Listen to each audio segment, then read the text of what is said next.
Tapi kali ini kita mau belajar tentang konseling pranikah. Konseling pranikah itu penting. Kali ini kita akan belajar arti pernikahan.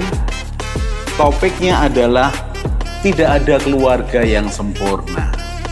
Parenting ini perlu diketahui oleh semua orang, bukan hanya orang tua. Belajarlah menjadi teman yang asik, yang ngobrol, yang menghargai. Family unboxing, membongkar keluarga. Salam keluarga Indonesia. Kita belajar lagi. Kita akan belajar kali ini tentang pertengkaran. Turut campur pertengkaran. Siapa yang turut campur? Anak-anak atas pertengkaran orang tuanya. Bolehkah anak turut campur dalam pertengkaran orang tua? Di batas umur berapakah anak-anak boleh mengerti perbedaan perselisihan di antara orang tuanya? Kita akan belajar hal itu. Apakah sebagai orang tua kalian pernah bertengkar? Suami istri? Pastinya pernah. Kalau sampai kalian tidak pernah bertengkar sebagai suami istri, kalian bukan suami istri yang normal. Oh, kami baik-baik saja, Pak. Baik-baik saja. Berapa tahun menikah? Kami sudah 15 tahun menikah. Wow. Dan tidak pernah bertengkar sebagai suami istri. Tidak pernah. Wow, saya akan berikan 2 jempol saya kepada saudara. Pertanyaan berikutnya. Belajar apa tentang pribadi dari pasanganmu? Belajar apa? Semakin mengenal, semakin memahami. Mengapa saya ajukan pertanyaan yang kedua? Karena ternyata ada poin positif dari pertengkaran. Mengapa pertengkaran itu bisa terjadi? Ya, pasti karena dua pihak tidak saling menerima, tidak saling memahami, tidak saling mengerti, lalu memaksakan kehendak. Pasti dua pihak. Karena kalau satu orang ngomel, marah terus, yang satunya diam, bukan pertengkaran. Bukan. Itu namanya adalah mencurahkan isi hati. Tapi kalau suami istri ketika mereka bertengkar dan terbuka untuk belajar, sekali lagi, terbuka untuk belajar, bukan hanya menyampaikan pendapat, bukan hanya berbeda pendapat, bukan hanya tawar-menawar untuk mendapatkan kesepakatan, tapi lebih daripada itu, untuk saling mengenal. Karena di dalam pertengkaran, emosi itu terbuka begitu rupa, bahkan tanpa terkontrol. Artinya apa adanya hati pasanganmu bisa muncul. Tidak selalu itu isi hatinya, kadang hanya emosi saja. Tapi kita bisa ketemu ada beberapa hal ketika itu diulang-ulang selama bertahun-tahun, yaitu berarti beban hatinya. Jangan kemudian menuduh ketika 1-2 perkataan, oh itu hidupnya, bukan. Terlalu dangkal. Artinya dalam pertengkaran engkau semakin mengerti akan isi hati pasanganmu. Pasti. Bahkan kemudian ketika engkau itu tidak memahami, tidak mengerti pasanganmu, saling memaksakan diri, maka bukan hanya engkau mengerti pasanganmu seberapa hatinya, pikirannya, lukanya, tapi juga seberapa kekuatanmu untuk menangani akan pertengkaran ini. Sekali lagi, suami istri bertengkar hari yang normal. Biasa. Tapi jangan biasakan bertengkar. Kalau tidak perlu bertengkar, kenapa harus diselesaikan dengan pertengkaran? Kan begitu harusnya. Bukan kebalikannya. Loh Pak, kalau bisa dibuat bertengkar, kenapa tidak bertengkar? Jangan. Capek. Capek secara emosi, secara energi, secara waktu. Jadi kalau bisa diselesaikan dengan baik tanpa pertengkaran, selesaikan dengan pembicaraan yang normal, nyaman. Kalau umpamanya satu pihak memaksa diri dengan emosi, ya satu pihak harus mengerem. Jangan mengimbanginya dengan suara yang tinggi dan begitu rupa, diam aja.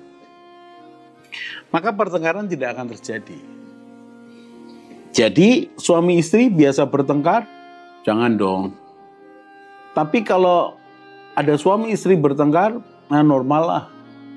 Karena tidak mungkin dua pribadi yang berbeda, laki perempuan, dengan latar belakang yang berbeda, dengan pengalaman yang berbeda, dengan kemampuan berbeda, dengan cara pandang yang berbeda, mereka akan terus sama, terus-menerus sepanjang waktu? Pasti tidak. Tadi saya katakan, dengan pertengkaran kita semakin mengenal pasangan kita, termasuk mengenal diri kita sendiri. Memang dibutuhkan kesabaran. Jangan menang-menangan, gantian. Jadi bagi suami yang sering memaksakan diri untuk istrimu mengalah terus-menerus, jangan dong, kasihan. Istrimu itu engkau nikahi bukan untuk jadi pelengkap penderita. Engkau marahi terus gitu, engkau salah-salahin terus, jangan dong. Jangan dong. Demikian juga sebaliknya. Jangan suamimu jadi sasaran kesalahan terus-menerus, jangan dong. Dia butuh relaksasi, gantian mendengarkan. Nah sekarang lihat pertengkaran. Pertengkaran terjadi karena sesuatu hal yang membuat salah satu tidak nyaman, lalu memaksakan diri untuk bicara. Kalau pembicaraan ini dalam suasana batin dan emosi yang menyenangkan, tidak akan bertengkar. Ya sedikit naik frekuensinya, sedikit bertambah, kemudian volumenya, tapi oke lah. Jadi suami istri bertengkar itu hal yang normal, tapi jangan jadikan kebiasaan. Lalu ketika suami istri bertengkar ini, bagaimana urusannya dengan anak-anaknya? Idealnya, sekali lagi idealnya, anak-anak tidak perlu mengetahui pertengkaran orang tuanya. Tidak perlu. Artinya ya orang tua harus bisa menguasai diri. Ketika engkau berbeda pendapat dengan pasanganmu ya, dengan istrimu atau dengan suamimu, lalu ada anak-anak, ya hentikan pertengkaran. Tapi kalau salah satu merasa sudah biar ribut aja sekalian, ya apa boleh buat, ya itu kan suamimu, itu kan istrimu. Lalu bagaimana dengan anak yang menjadi korban saksi bisu? Kenapa? Karena anaknya diam, saksi hidup. Bagaimana ini? Ada cara penanganannya. Tapi mari kita lihat dulu tentang suami istri yang bertengkar. Suami istri yang bertengkar adalah bagian proses komunikasi suami istri yang bisa terjadi. Tetapi di dalamnya ada potensi untuk semakin mengenal pasangan dengan lebih baik. Justru ketika ada pertengkaran, lalu ada perdamaian, pembicaraan yang memulihkan, maka perhatikan, cintamu semakin besar. Belas kasihanmu semakin besar, pengorbananmu semakin besar. Bayangkan kalau dua suami istri dewasa secara karakter, mau menguasai diri, menahan diri, maka suami istri ini menjadi satu kesatuan jiwa yang indah, yang bagus sekali, kompak. Jadi memang dua-duanya harus belajar, harus menguasai diri, harus bisa menahan diri, harus rela untuk berkorban. Memang begitu kuncinya. Lalu bagaimana Pak dengan anak-anak? Kalau anak-anak mendengar pertengkaran kami, apa yang harus dilakukan? Keduanya harus sepakat bahwa anak-anak tidak perlu tahu masalah kita.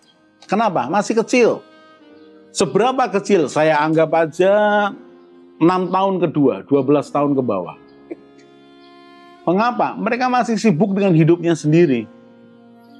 Mereka perlu dididik, dilatih, dinasehati, dihargai, dihukum.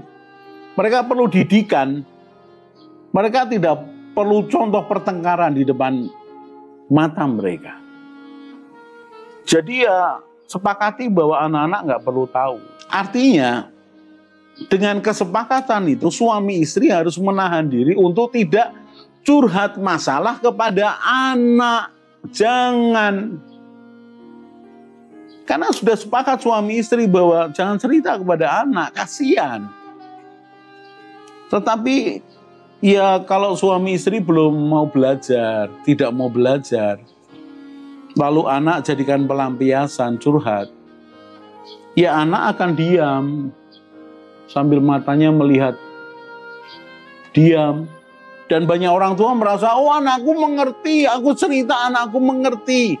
Ya memahami tidak, mendengar iya, mengerti sama sekali tidak. Kan dia anak. Bayangkan kalau dia ikut membantah, ikut campur omongan, nanti kemudian tidak saudara kasih makan, runyam dia. Tidak boleh sekolah, runyam dia. Apalagi saudara marahi, saudara pukuli, lebih runyam lagi. Jadi anak sudah, ya sudah, papa mamanya bertengkar. Jangan mencari keterpihakan kepada anakmu. Jangan. Mengapa? Belum saatnya. Pak, kapan saatnya bisa dilibatkan campur tangan dalam pertengkaran? Itu nanti. Di segmen berikutnya pasti. Tapi kalau anakmu masih kecil, jangan izinkan dia campur tangan dalam pertengkaran orang tua. Jangan, please. Mengapa? Belum saatnya. Pak, kalau kemudian dia mendengarkan hal-hal yang tidak pantas, PR-nya adalah salah satu atau kalian berdua mesti berbicara itu sebelum dia tidur. Beritahu, pertama minta maaf, kalian mendengarkan papa mama bertengkar. Dan beritahu bahwa papa mama bertengkar karena selisih paham. Salah mengerti. Titik, itu aja, tidak perlu yang lain. Ya, dalam rumah tangga hal begini itu biasa, nak, tidak apa-apa. Yang penting papa mama tetap setia sebagai suami istri, setia satu sama lain dan mencintai kalian. Yang penting itu. Perhatikan poin-poin ini harus bicara kepada anak ini. Supaya anak yang di bawah 12 tahun ini paham bahwa oh oke, baik. Itu biasa ya, oh tetap saling cinta ya, tetap jadi papa mamaku ya, itu yang penting. Lalu kapan Pak anak boleh campur tangan dalam pertengkaran orang tuanya? Kita akan perhatikan di segmen berikutnya. Salam keluarga Indonesia. Mari bergabung dalam Keluarga Indonesia dengan cara subscribe channel ini. Di Keluarga Indonesia, kita akan belajar bersama tentang pranikah, pernikahan, keluarga, parenting, mertua menantu, dan juga family unboxing. Jadi jangan lupa share pada teman dan keluarga dan juga subscribe.